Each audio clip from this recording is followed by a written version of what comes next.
Le médecin interniste généraliste est un médecin qui ne pratique pas d'opération. Il existe deux types de médecins. Celui qui pose des diagnostics, qui investigue et découvre les maladies de différentes manières et qui les traite, généralement avec des médicaments. Puis, il y a le chirurgien qui opère. Un bel exemple d'interniste généraliste, c'est le Dr House. Seulement dans la réalité, le généraliste a plus de cœur et d'empathie. Par contre, le côté investigateur et détective à l'extrême du Dr House nous inspire et nous met tous les jours au défi.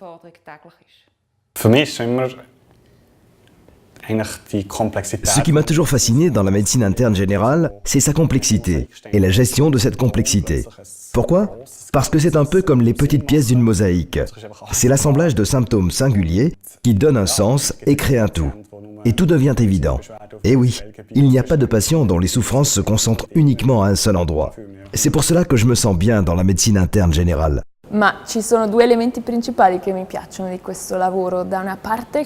Pour moi, il y a deux aspects que j'aime particulièrement dans ce travail.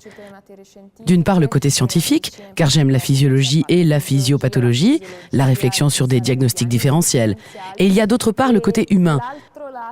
On a toujours affaire à des personnes, et chaque malade est différent, même s'il s'agit de la même maladie. Une maladie n'est jamais pareille d'une personne à l'autre. Par exemple, une pneumonie chez le patient X n'est pas la même que chez le patient Y. Ce n'est pas uniquement parce que les symptômes varient, mais parce que d'une personne à l'autre, les relations entre la personne et la maladie sont différentes. Pendant les études, on ne sait pas encore vraiment ce qu'on va faire après. Personnellement, je trouvais déjà à ce moment-là que l'interaction entre la physiologie et l'anatomie était quelque chose de passionnant. Et c'est probablement une des parties les plus importantes des études. Sinon, les études ressemblent au quotidien ici. On leur consacre beaucoup de temps, il faut de l'engagement, être motivé et parfois même être prêt à faire des sacrifices. Une chose est sûre, ces dernières années, il y a eu une énorme spécialisation à tous les niveaux. En tant que médecin interniste, généraliste, nous nous trouvons confrontés à une médecine de pointe où tout est possible, mais où tout n'a pas forcément un sens. Et je pense que l'interniste généraliste doit, ce qu'il a toujours fait, mais ce qu'il doit faire encore plus, se focaliser sur le patient, et pas uniquement sur sa maladie, et le voir dans son ensemble. Les spécialistes sont, comme nous maintenant, dans cette pièce. Ils voient mal ce qui se passe à côté. Et nous sommes... Imaginez-vous une maison de poupée sans le toit. Nous sommes au-dessus. Nous sommes capables de regarder dans les différentes pièces et d'avoir une vision d'ensemble.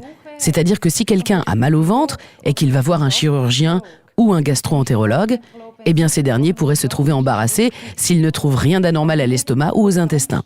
Mais nous regardons les choses autrement. Nous sommes plus entraînés à voir que d'autres problèmes que strictement gastro-entérologiques peuvent générer des maux de ventre. Nous posons un autre regard. Et cette vue d'ensemble, c'est pour ça qu'on l'appelle notre discipline médecine interne générale, est très importante pour appréhender un diagnostic. Nous nous situons au-dessus de cette maison de poupée et nous disons « Oh là là, ce n'est pas là que cela se passe ». Ce n'est pas seulement un spot publicitaire, c'est la réalité. Si l'on nous fait disparaître, il y aura un vrai problème. On aura perdu une vision d'ensemble.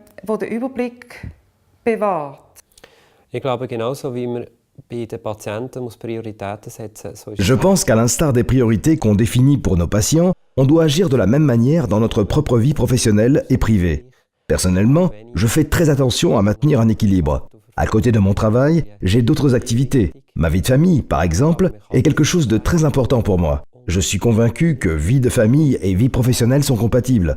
Dans mon cas, dès l'année prochaine, je vais travailler à temps partiel. Ce sera un job sharing avec une collègue médecin, actuellement également chef de clinique. Cela me permettra de profiter de ma famille à la maison.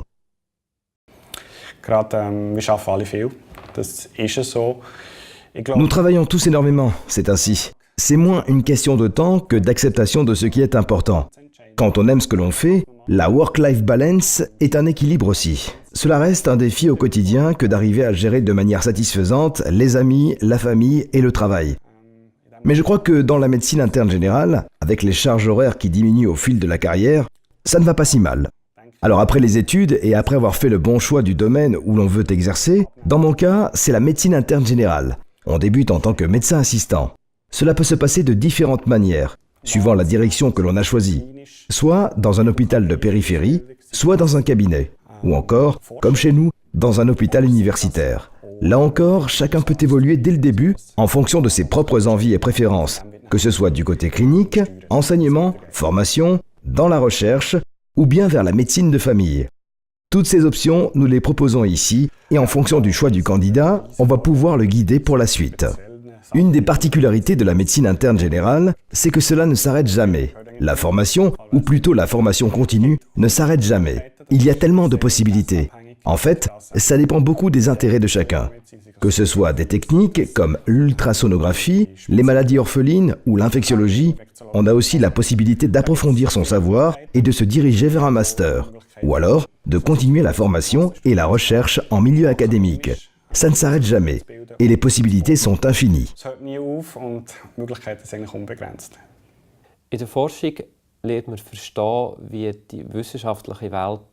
Dans la recherche, on apprend à comprendre le fonctionnement du monde scientifique. Cela vous donne un tout autre aperçu de l'évolution de la médecine. Et quand on travaille dans la recherche, on améliore ses compétences cliniques.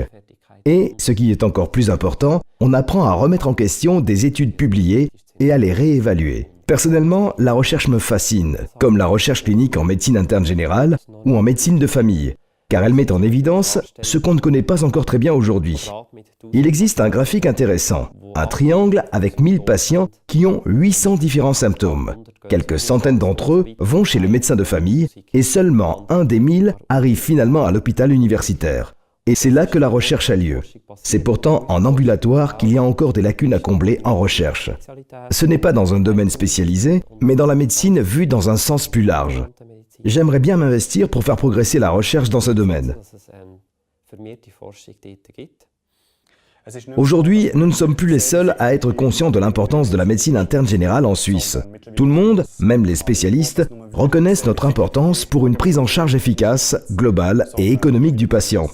Et je suis persuadé que la médecine interne générale va reprendre du prestige. Je trouve d'ailleurs qu'on sent déjà l'importance qu'elle va prendre à l'avenir. Pour moi, c'est une période très excitante. Je constate déjà maintenant en clinique que notre médecine interne générale devient plus forte et qu'elle contribue à la création d'un avenir passionnant. Dans quelle proportion ?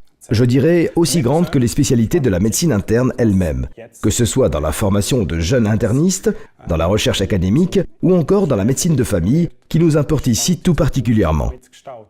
Mon conseil aux étudiants serait, dans votre formation, dans les stages que vous faites, essayez d'élargir votre éventail. Cherchez le domaine qui vous plaît, peut-être que c'est l'ophtalmologie ou la chirurgie. Et si vous êtes comme moi et que tout vous plaît, profitez de voir encore plus de domaines et devenez médecin interniste généraliste. Alors ce que j'ai vu, c'est qu'il y a par exemple des médecins de famille qui ont leur cabinet et qui en plus travaillent aux urgences d'un hôpital. Donc, ils se partagent entre le cabinet et les urgences. Et puis il y a des cantons où l'on peut, en tant que médecin de famille, être de service aux urgences, mais s'occuper également de patients hospitalisés. Donc, on reste en ambulatoire, mais on peut régulièrement travailler dans le secteur hospitalier. Ça, je l'aime bien.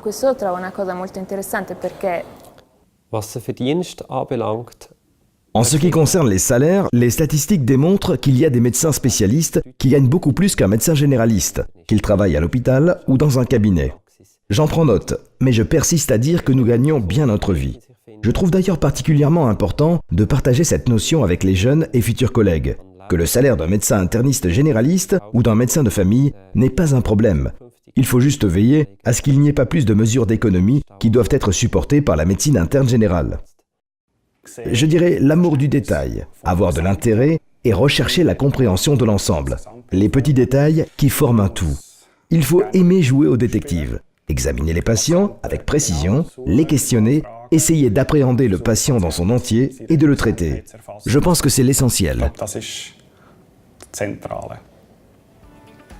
Le médecin spécialiste en médecine interne générale, un être intelligent, avec le flair d'un détective, de l'engagement et de l'empathie. Infos supplémentaires sous www.sgim.ch ou www.sgam.ch.